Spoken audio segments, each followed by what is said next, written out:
আসসালামু আলাইকুম প্রিয় শিক্ষার্থীবৃন্দ, আশা করি সকলে ভালো আছো। আজকে আমাদের ইংরেজি বিষয়ের গ্রামার পার্টের আর্টিকেল সম্পর্কে আলোচনা করব।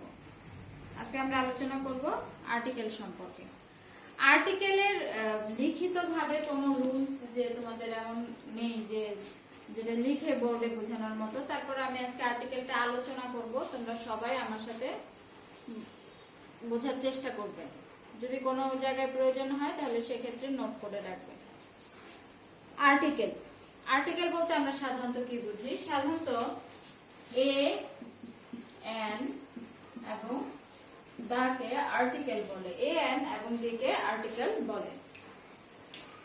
আর্টিকেল হচ্ছে দুই প্রকার, একটা হচ্ছে ইনডিফিনিট আর্টিকেল আর একটা হচ্ছে ডেফিনিট আর্টিকেল। এ এবং এন হচ্ছে ইনডিফিনিট আর্টিকেল অর্থাৎ অনির্দিষ্ট করে বোঝায়, আর ডি হচ্ছে ডেফিনিট আর্টিকেল অর্থাৎ নির্দিষ্ট করে কোনো জিনিস বা বস্তু বা ব্যক্তিকে বোঝায়, তাহলে সেক্ষেত্রে আমরা ডি এর ব্যবহার করে থাকি। এ এবং এন এর কিছু সহজ মানে কিছু রুলস আছে যেগুলো খুব ইজি, আবার কিছু কিছু রুলস আছে যেগুলো তোমাদের মেইনটেইন করতে হবে। তবে তোমরা যখন প্যাসেজ আর্টিকেল বসাবে সেক্ষেত্রে সবচেয়ে প্রয়োজনীয় এবং গুরুত্বপূর্ণ বিষয় হচ্ছে যে প্যাসেজের অর্থ অনুযায়ী আর্টিকেল সামঞ্জস্য করে বলবে। আবার এক্ষেত্রে কিন্তু তোমাদের ক্রসও বলবে অনেক জায়গায়, শুধু যে এ এন এবং ডি বলবে তা না, ক্রসও বলবে। এই জন্য তোমরা সবার প্রথমে প্যাসেজটি খুব ভালোভাবে পড়বে এবং এরপরে আর্টিকেল বসানোর চেষ্টা করবে। এখন আমি আজকে আলোচনা করছি প্রথমে এ এবং এন এর ব্যবহার সম্পর্কে।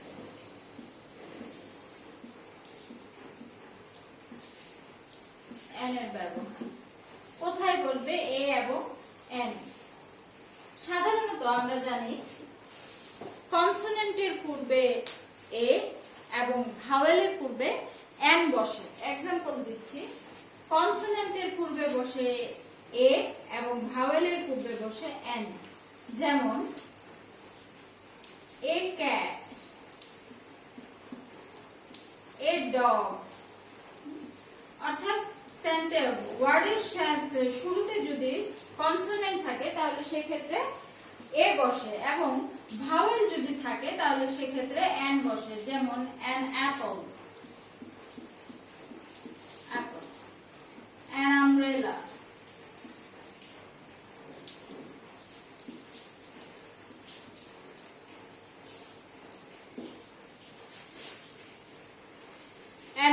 তাহলে আমরা দেখলাম যে ভাওয়েলের পূর্বে বলবে হচ্ছে এন এবং কনসোনেন্টের পূর্বে বলবে এ। এছাড়াও যে রুলস গুলো মনে রাখতে হবে, যেমন রুল 1,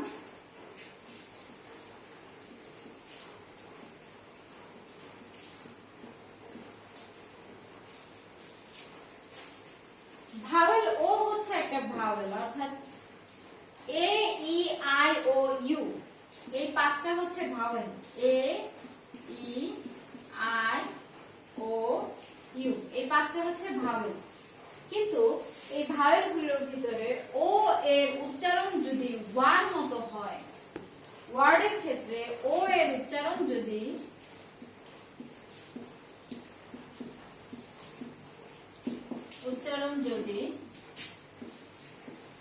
ওয়ার মতো হয়,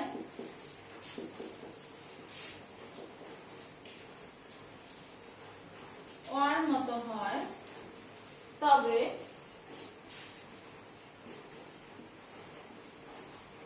এর পূর্বে, অর্থাৎ এই ও দিয়ে যে ওয়ার্ডটি শুরু হয়েছে তার পূর্বে, এর পূর্বে এন না বসে এ বসে। তাহলে আমরা সাধারণত জানি যে ভাওয়েলের পূর্বে সাধারণত এন ব্যবহৃত হয়, কিন্তু যদি ও এর উচ্চারণটি যদি ওয়ার মতো হয় তাহলে সেক্ষেত্রে এন না বসে এ বসবে। যেমন লিখছি, I have a 1 টাকা নোট।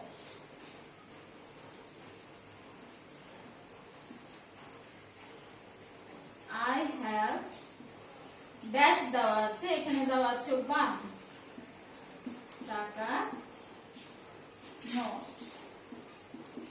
তার মানে কি দেখো যে আমার আছে 1 টাকার নোট, তাহলে আমার একটি 1 টাকার নোট আছে, তাহলে আই হ্যাভ এন হবে না এখানে, যেহেতু এই 1 এর উচ্চারণ ওয়া, 1 আমরা ওয়ার মতো উচ্চারণ করেছি, ওর উচ্চারণটা যেহেতু ওয়ার মতো হয়েছে তাই এর পূর্বে বসবে এন না বসে এ বসে।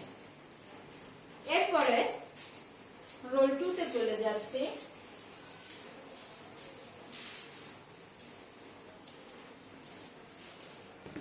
রোল 2,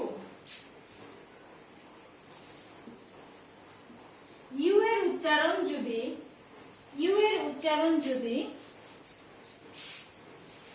এর মতো না হয়, ইউ এর উচ্চারণ যদি ইউ এর মতো হয়,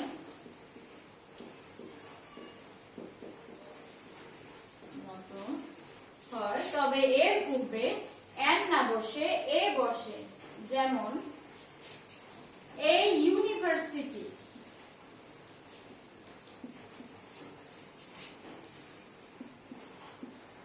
ইউ এর মতো হয় তবে এর পূর্বে এন না বসে এ বসে। যেমন এ ইউনিভার্সিটি, যেহেতু ইউনিভার্সিটির উচ্চারণ ইউ এর মতো হয়েছে তাহলে সেই ক্ষেত্রে এন না বসে এ বসবে। এরপর আমরা চলে যাচ্ছি রোল 3 তে।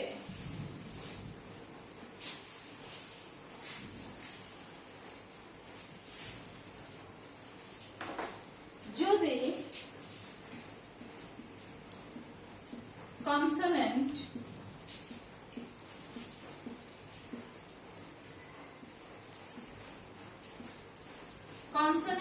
এইচ এর উচ্চারণ, আমরা জানি এ ই আই ও ইউ এই 5টি হচ্ছে ভাওয়েল এবং বাকি যেগুলো আছে অর্থাৎ বাকি 21টি বর্ণ হচ্ছে কনসোনেন্ট। অর্থাৎ কনসোনেন্ট এইচ এর উচ্চারণ যদি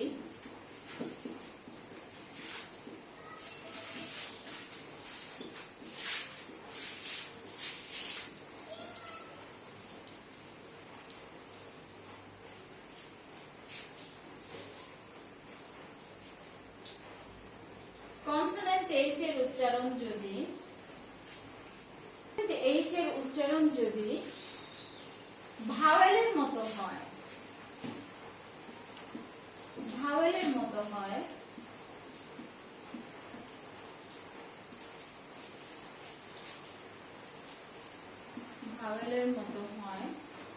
তবে সেই ক্ষেত্রে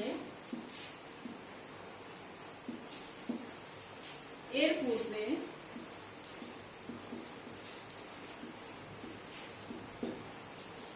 এ না বসে, আমরা জানি কনসোনেন্টের পূর্বে সাধারণত এ বসে, তাহলে যদি এইচ এর মতো না হয় ভাওয়েলের মতো হয়, ভাওয়েলের উচ্চারণটা কেমন এ ই আই ও ইউ এই 5টি ওয়ার্ডের মতো, এই 5টি লেটারের মতো হয়, তাহলে সেই ক্ষেত্রে আমরা এর পূর্বে এ না বসিয়ে এন বসাবো।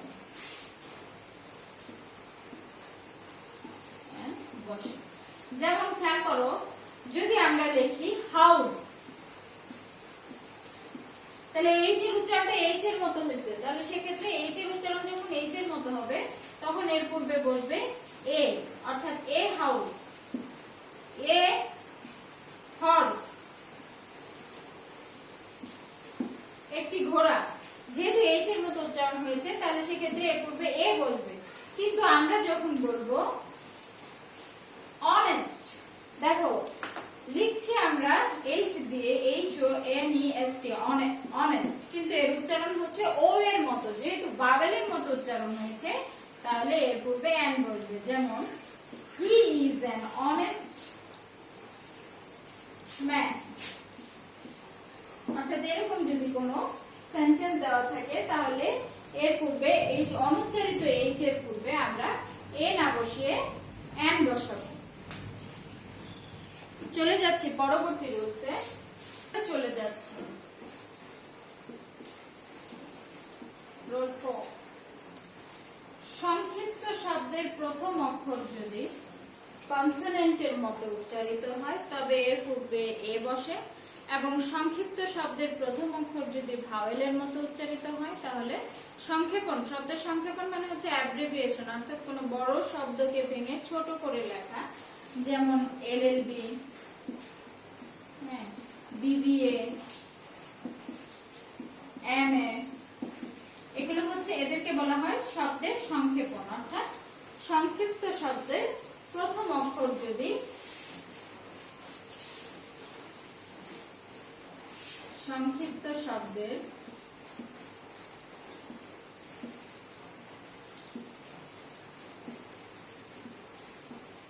প্রথম অক্ষর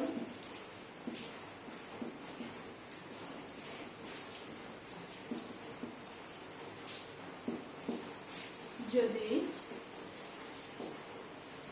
কনসোনেন্টের মতো উচ্চারিত হয়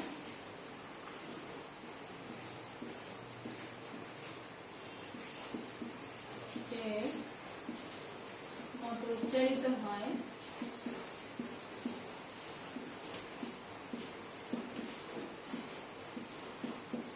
তবে এর পূর্বে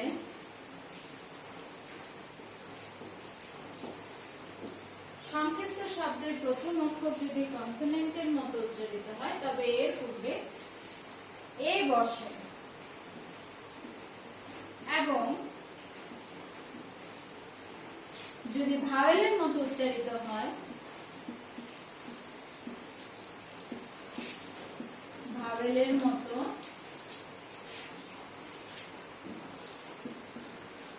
তো উচ্চারিত হয়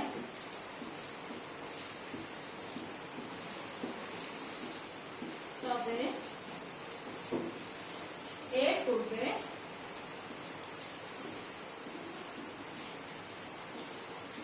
এন বসে।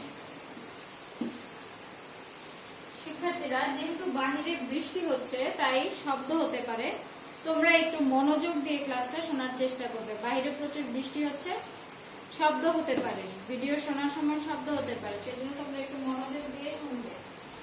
দেখো, সংক্ষিপ্ত শব্দের প্রথম অক্ষর যদি কনসোনেন্টের মতো উচ্চারিত হয় তবে এর পূর্বে এ বসে এবং যদি ভাওয়েলের মতো উচ্চারিত হয় তবে এর পূর্বে এন বসে। যেমন আমি যদি বলি হি ইজ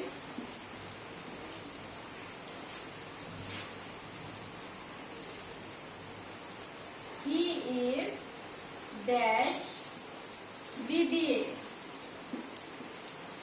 যেহেতু কনসোনেন্টের মতো উচ্চারণ তাহলে এর পূর্বে হবে এ। যদি বলি ড্যাশ এলএলবি, তাহলে এল এল যেহেতু এর মতো উচ্চারণ হয়েছে তাহলে হবে N LLB, he is an LLB. যদি বলি বিবিএ তাহলে হবে এ বিবিএ। যদি বলি হি ইজ এন এমএ,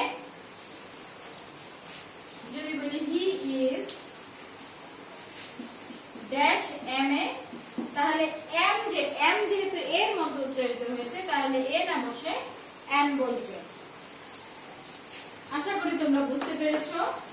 তাহলে আবার বলছি, খেয়াল করো, সংক্ষিপ্ত শব্দের প্রথম অক্ষর যদি কনসোনেন্টের মতো উচ্চারিত হয় তবে এর পূর্বে এ বসে এবং যদি ভাওয়েলের মতো উচ্চারিত হয় তবে এর পূর্বে এন বসে। এখন আমরা দি এর ব্যবহার সম্পর্কে আলোচনা করব।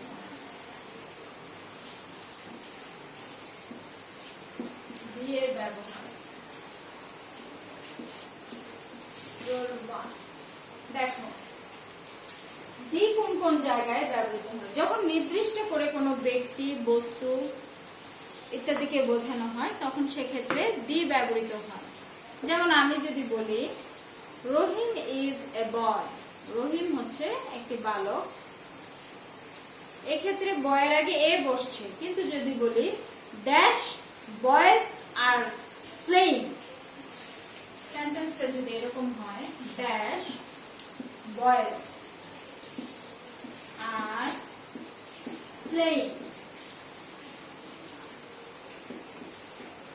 বালকরা খেলছে, তাহলে সেক্ষেত্রে নিশ্চয়ই এ হবে না, কারণ যেহেতু এখানে বয়েজ দেওয়া আছে, বয়েজ আর প্লেইং, বালকরা খেলছে নির্দিষ্ট করে বোঝানো হয়েছে, তাহলে সেক্ষেত্রে দি ব্যবহৃত হবে, দ্য বয়েজ আর প্লেইং। আবার অদ্বিতীয় জিনিসের ক্ষেত্রে, যেমন চন্দ্র, সূর্য, পৃথিবী, গ্রহ, নক্ষত্র, এগুলো হচ্ছে অদ্বিতীয়, দ্যাট মিন্স পৃথিবী একটাই, এই জন্য দ্য আর্থ বসে। পৃথিবী একটাই, এই জন্য পৃথিবীর পূর্বে সাধারণত দা বসে। দ্য আর্থ, কখনো এ আর্থ হবে না, একটি পৃথিবী হতে পারে না। কেননা এ ম্যান হতে পারে, একজন মানুষ হতে পারে, কিন্তু কখনোই দ্য আর্থ এ আর্থ হতে পারে না, কারণ পৃথিবী একটাই, সেজন্য যে জিনিসটা একটাই এরকম এই সমস্ত বিষয়ের ক্ষেত্রে, এই সমস্ত বস্তুর ক্ষেত্রে দি ব্যবহৃত হয়। যেমন চন্দ্র, সূর্য, পাহাড়, পর্বত। দ্য সান, এ সান হয় না কখনো, সানের পূর্ব সবসময় দা ব্যবহৃত হয়। এছাড়াও পবিত্র ধর্মগ্রন্থ এর পূর্বে দা ব্যবহৃত হয়, যেমন দ্য হলি কোরআন।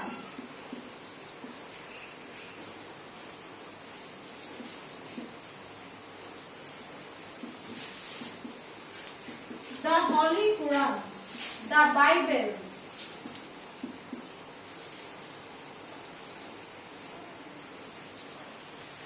এছাড়া অ্যাডজেক্টিভের পূর্বে সাধারণত দায়ের ব্যবহার হয়, নির্দিষ্ট করে কোনো কিছু বোঝালে সেক্ষেত্রে দায়ের ব্যবহার হয়। পাহাড়, পর্বত ইত্যাদির পূর্বে সবসময়, যেমন দ্য হিমালয়স, দ্য হিমালয়।